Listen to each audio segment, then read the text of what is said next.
Titanic की कहानी एक सदी से दुनिया को हैरान करती आ रही है। लेकिन क्या हो अगर असल कहानी उन लोगों की है जो इसे हमेशा के लिए दबा देना चाहते थे। तो चलिए इस कहानी को लेकर जो जंग छिड़ी उसे समझते हैं। शुरुआत 1912 से। जहाज डूबते ही मीडिया में जैसे बाढ़ आ गई, यहाँ तक कि 2 फिल्में भी बन गईं। मगर इसका विरोध भी उतनी ही तेजी से शुरू हुआ। कहा गया कि ये गलत है और लोगों की भावनाएं जुड़ी हैं। और जैसे जैसे टेक्नोलॉजी बढ़ी, कहानी को लेकर ये लड़ाई और भी तीखी होती गई। जहाज के मालिक तो पहली बोलती फिल्म से ही भड़क गए थे। सोचिए, उन्होंने फिल्म को रोकने की बहुत कोशिश की, पर उन्हें पता ही बहुत देर से चला। फिर 1932 में एक रेडियो प्ले का आइडिया आया और बस मीडिया में तो हंगामा ही मच गया। लोगों को लगा कि घर में रेडियो पर ये सुनना भयानक होगा। भारी विरोध हुआ और बीबीसी को इसे कैंसिल करना पड़ा। हद तो तब हो गई जब अल्फ्रेड हिचकॉक की फिल्म को भी शिपिंग कंपनियों ने टारगेट किया।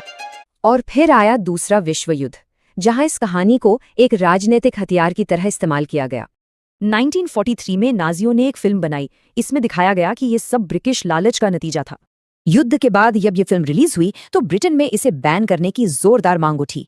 1947 में तो शिपिंग इंडस्ट्री ने सरकारी दबाव डालकर बीबीसी का एक शो ही रुकवा दिया।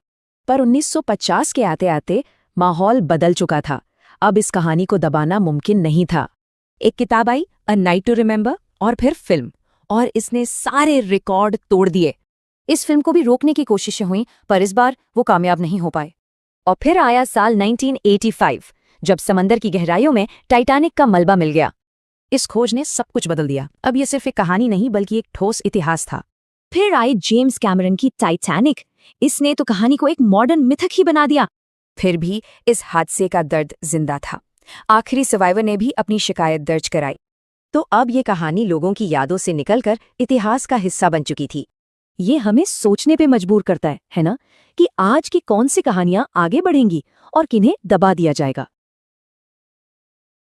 टाइटैनिक की कहानी एक सदी से दुनिया को हैरान करती आ रही है। लेकिन क्या हो अगर असल कहानी उन लोगों की है जो इसे हमेशा के लिए दबा देना चाहते थे। तो चलिए इस कहानी को लेकर जो जंग छिड़ी उसे समझते हैं। शुरुआत 1912 से। जहाज डूबते ही मीडिया में जैसे बाढ़ आ गई, यहाँ तक कि 2 फिल्में भी बन गईं।